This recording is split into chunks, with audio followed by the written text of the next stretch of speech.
God is believed to be omnipresent. He is everywhere. But do we experience God everywhere? We experience God only when the godly attributes have been manifested, have been condensed in a human form. Then we understand what God is all about. Sri Thakur's devotee, Krishna Prashanna Bhattacharya, asked Sri Thakur,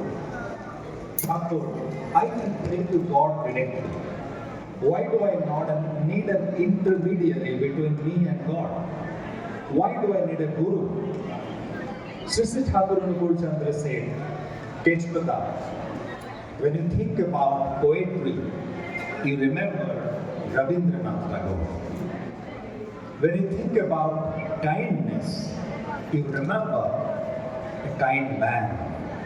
When you think of love, you remember your mother. Seeing your mother, you understand what love is. Seeing a kind man, you understand what kindness is. Seeing Rabindranath Tagore, you understand what a poet is and what poetry is all about. When we talk about God, don't you need to see a man in whom godly attributes have been manifested? To understand kindness, you have to see a kind man. To understand God, don't you need to see a man in whom godly qualities have been involved, manifested, have been materialized. So we need such living ideas. By seeing Him, by being in His company, by talking to Him, we can understand what God is all about. Otherwise, for ordinary human beings like us, with limited vision, with limited sensory powers, understanding the infinite God is impossible.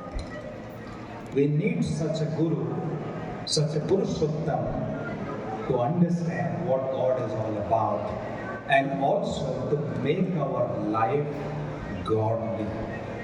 Sri Thakur says, if mastery within awakens not, you have not achieved anything. You have to awaken that mastery within you. You have to achieve that transformation within you. How is that transformation possible? How can a piece of iron get magnetized? It needs a piece of magnet, isn't it? Without a magnet, a piece of iron can never get magnetized. So we need that magnet, that magnetic personality which can magnetize our life. Sri Thakur Anukul Chandra says, a roasted brinjal cannot roast another brinjal. Such a powerful statement. A roasted brinjal cannot roast another brinjal. To roast a brinjal, you need fire. A good human being cannot make another human being good. There are many great men in this world. There are many Mahapurushas in this world. But they cannot make other people great. To become great, we need to be in the company of the greatest. And he is called Purushottam. Purushottam means the best personality, the greatest personality, manifestation of human perfection. You cannot imagine human perfection beyond such a man. There cannot be any perfection beyond him. If there is perfection at its best, then that is Sri Thakur Anukul Chandra. That's why we call him Purushottam. Sri Thakur's devotee was Dr. Revati Mohan Vishwas. When he was studying in college, he was staying in a hostel and he was inspired by the ideology of Vivekananda. He was staying in the hostel. Once his teacher visited him and he came to his room in the hostel and he found the picture of Swami Vivekananda on the wall. The teacher, his school teacher, who met him after many years, he asked, whose picture is this? He said, it is the picture of Swami Vivekananda. And I have been inspired by his ideology. His school teacher told him, why Vivekananda? Why don't go to his teacher, who has the power to create hundreds of Vivekanandas? Go to Lord Ramakrishna Paramahansa. He has created hundreds of Vivekanandas. If you have been inspired by Vivekananda's ideology, if you want to become like Vivekananda, then you have to go to Lord Ramakrishna. Revati Mohan Biswas said, but he is no more. He is not in flesh and blood. His school teacher said that he has come again. Lord Ramakrishna has come again. His reincarnation is this is happening to China. Go to him, accept him as your master, as your living ideal, as your guru. He can make you like a Vivekananda. Dr. Revati Mohan Biswas came. He was inspired by being in the company of Sister Thakur. He followed him. He took his initiation, and he went to the United States of America to do research on the ideology of Sister Thakur, and he achieved his doctorate in the life and philosophy of Sister Thakur from one of the eminent universities in the United States. And why I narrated this example? I narrated this example because we need to have the Purushottam in life, the Sadguru in life, who can transform our life. We need that transformation. And that transformation comes from unwavering attachment. Without that unwavering attachment, transformation is not possible. The technique, the key is attachment. When a small little child, maybe 3-year-old child, 2 or 3-year-old child, the child always loves to be in the lap of his mother. Suppose you go and meet the child is in the lap of the mother. You go with a piece of chocolate. You say, dear child, this chocolate is for you. The child will extend his hand. Then you put the condition. What is the condition? The condition is, I will give you the chocolate, but you have to come to my lap. What does the child say? No, I don't need the chocolate. I cannot give up my mother's lap. I don't care about the chocolate. I am not enticed by any of your sweets. I only need my mother. The child has unwavering attachment towards his mother. When the child grows up, he goes to the school, he meets his friends, he grows up, there are many enticements, there are many attachments. Slowly and slowly and slowly the child goes away from the mother. For the child, mother was everything in his life. But what happens? His friends become everything. And when he grows up, his girlfriend becomes everything in his life. His wife becomes everything in his life. His boss, his manager in the office, he can go to any extent to please him. The mother is now forgotten. What happens? The life is shattered into pieces. Sometimes his life is for his wife, sometimes for his manager, sometimes for his friend, sometimes for his children. And he keeps thinking, what is this fragmented life all about? Broken, shattered, fragmented into pieces. The problem is, he has forgotten his mother. His untottering attachment towards the mother is gone. It's like a series of a compartment connected with multiple engines, and the compartment can go in any direction. Solution is unwavering attachment to your personality, to connect the broken parts, to bring the life back in order, to rearrange the shattered life. We need to be connected with that living idea, that Buddha. so that the broken pieces in the life can again come together. That's why we need a guru. And Sri Guru says, if you want to have an integrated personality, which is absolutely integrated, harmonious, balanced, symmetrical, you need that foundation which is holding all your parts, all your aspects of your life together. The little beautiful flower has many petals, but all the petals are connected with one point, with its center. The moment the petals are detached from the center, they all get shattered, thrown all over the place. So we need that center. We need that foundation. Without that, life becomes broken, fragmented. And we need that unwavering attachment. Sri Thakur calls it concentric love for the ideal. Concentric love. I may love many people. I may love my mother, my wife, my boss, my children, but I have deep, unicentric love for one person in my life. Why is that so important? It is so important because, let me give a simple analogy.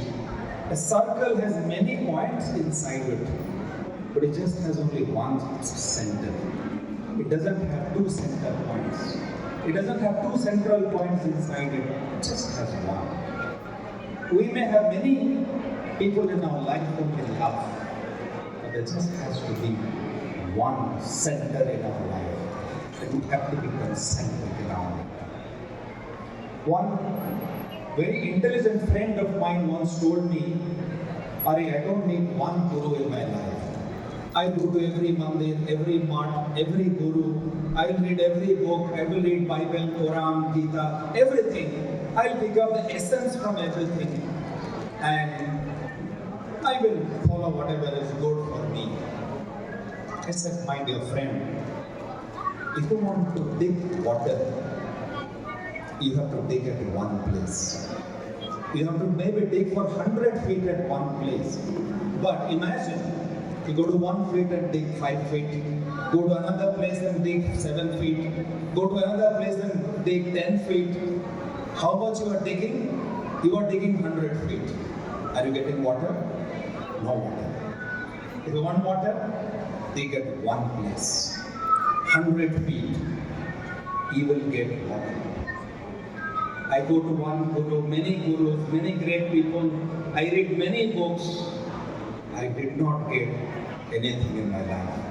Only I was digging and digging and digging. Sri Thakur says, concentrate with one master, with one living master. If you want to get water, dig at one place. Don't dig at many places. You are not going to get anything.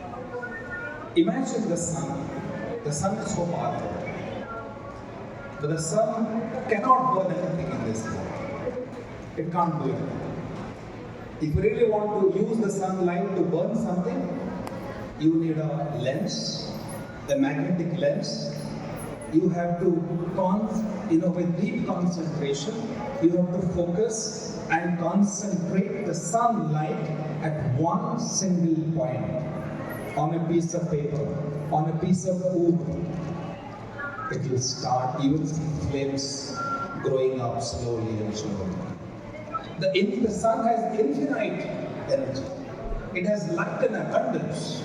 It has fire, but it cannot burn anything until and unless that infinite strength and energy is concentrated at one point. The God is infinite.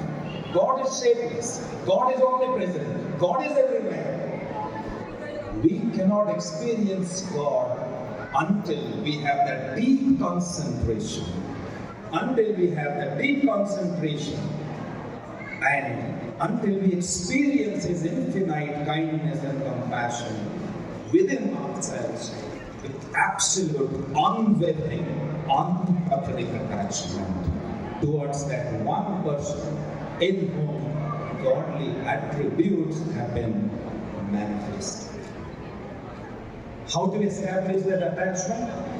That attachment comes through the process called diksha, or initiation. When we find a guru, Sadguru in life, the attachment comes through initiation. I meet many people, and many people say, we love Sri Thakur, but we don't want to take initiation. If we take initiation, we'll be bound by somebody, by something.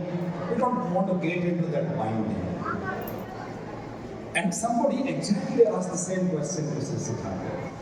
That Thakur, if we take initiation, we'll be bound by something. We'll get into binding. Sri Thakur said, your entire life is in a binding. You are all, you are bound in ropes. And I have come to make you free. Why do you feel that you will be bound? I have come here to make you free. But you have to allow me to make you free. We are all tied up with the ropes of complexes, passions, anger, jealousy, greed, lust, infatuation. These are the complexes. These are the ropes which have actually tightened us on all sides. Thakur is saying, I have come to free you up, but you are not even letting me touch you. When I touch you, you are prepared to hit me back. How can you free you up? Somebody said, Thakur, if we accept one person in our life, it is like losing our identity. Why should we surrender to a guru? Sri Thakur said, if you don't surrender to the guru, today you will surrender to your anger, tomorrow to your lust, day after to your greed, and the next day to infatuation, and so on. Instead of surrendering to so many people, isn't it better to surrender to one person who is superior to you, who is your well-wisher, who can take you in the path of well-being? Isn't it good to surrender to such a guru, such a master in life? Sri Thakur said, Hanuman surrendered to Lord Ram. Did Hanuman lose his identity? He is known all over the world as the greatest disciple of Lord Ram. Shivaji surrendered to Ramdas. Did Shivaji lose his identity? Arjuna surrendered to Lord Krishna. Did Arjuna lose his identity? Vivekananda surrendered to Lord Ramakrishna. Did Vivekananda lose his identity? He is known all over the world as a propagator of Vedic culture all over the world. So when you surrender to a great personality, which is the Thakur, you don't lose your identity. You don't lose your personality. Your identity expands. Your personality expands. Like it happened in case of Chandragupta, who accepted Chanakya as his master. Ramdas, Shivaji, who accepted Ramdas as his master. Hanuman, who accepted Lord Ram as his master. Their identities, their personalities only expanded, it never shrunk. The process of that process of attachment is called diksha. Through the process of diksha, you get something called the holy mantra, or the holy name, or the bees mantra. Sri Thakur says that bees mantra is the causative factor. It is the mechanical composition of the vibration through which the creation was created. Sri Thakur is saying the whole universe was created from an explosion. The scientists call it Big Bang. Some scientists call it from God particle. Thakur says it is the Bees mantra. That was the vibration from which the whole universe was created.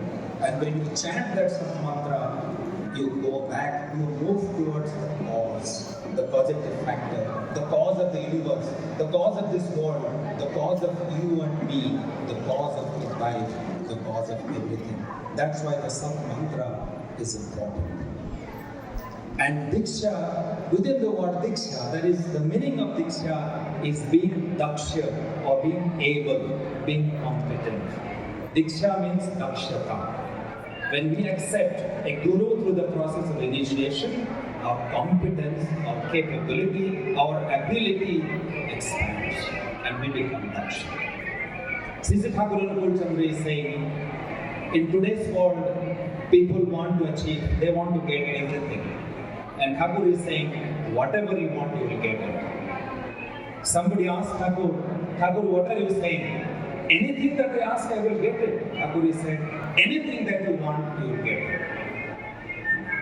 Money, wealth, affluence, Thakur said, whatever you want, you will get it.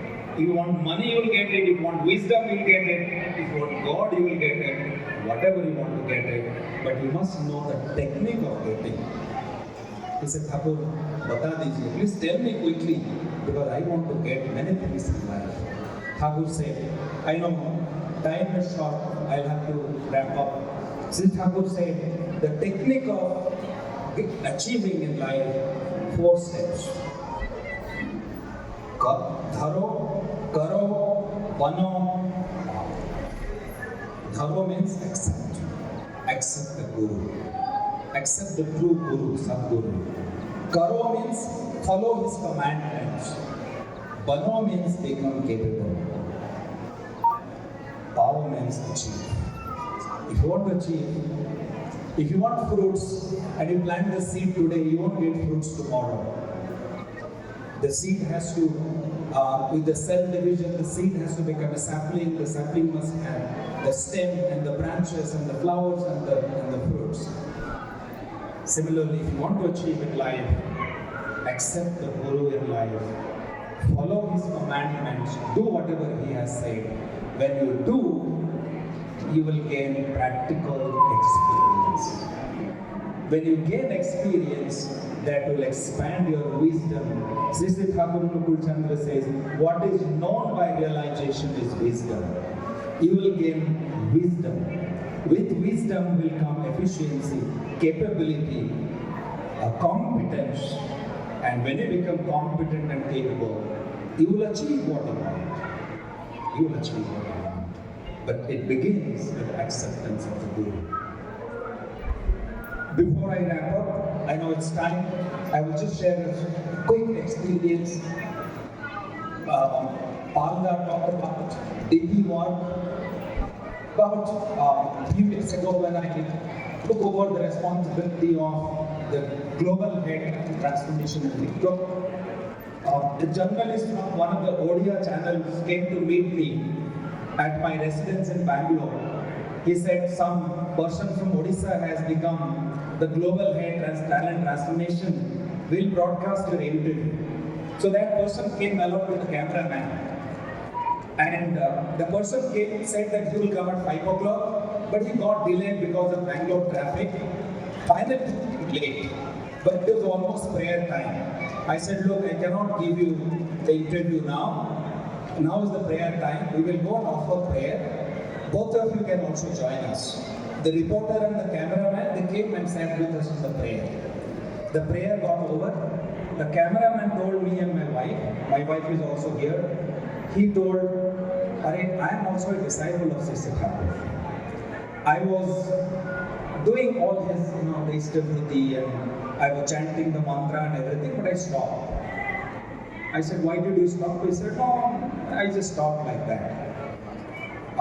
But I'm feeling much better after being in the prayer today. I remember my old days. My wife immediately told him that we must start this again. It is never late. He said, okay, I will go back and start. From the very next day, he again started Ishtavritti and chanting the holy name. I'm going to tell you the power of DP work. 3 or 4 days later, he got an attack, he got a brain stroke. A young man of about 35 years old, but he got a brain stroke and he was admitted to the hospital. His one part of the body was paralyzed, but his brain was still active and he was still chanting the holy name. Sri Thakur says, the holy name is the source of energy. That vibration is nothing but energy. The doctor said the hopes are very bleak. The young man was chanting and chanting and chanting. 1 week later, he was discharged from the hospital because he was absolutely all right and healthy. He came back and we were following up about his health condition. He came back and he called both of us. He spoke to me and then he said, I want to speak to Ma, meaning my wife. And then he spoke to her and said, from today onwards, you are my mother because you persuaded me to start this Ishtakruti and chanting again. And because I started this, I think I could recover from this brain stroke. Otherwise, this would have been impossible. He said, it is a miracle. I said, Sri Thakur said, there is nothing called miracle in this world. Because we don't understand the cause and effect, we call it miracle. The moment we know the cause, and we understand the effect, and we know the remedy, then there is nothing called miracle in this world. My dear mothers and brothers in faith, ladies and gentlemen, lovers of existence, Sri Thakur's birth anniversary is being celebrated. Our beloved Acharya Dev has asked us to reach out to people, give the message of being and becoming, so that the human race can survive and grow. Let us take this opportunity. If you have already taken initiation, let us follow the path. Let us do, become and achieve. And those who have not, let's not lose the opportunity. There's a golden opportunity that is in front of us. My prayer at the lotus feet of Sri Thakur for the well-being of all of you present here and your family and neighborhood. Jai.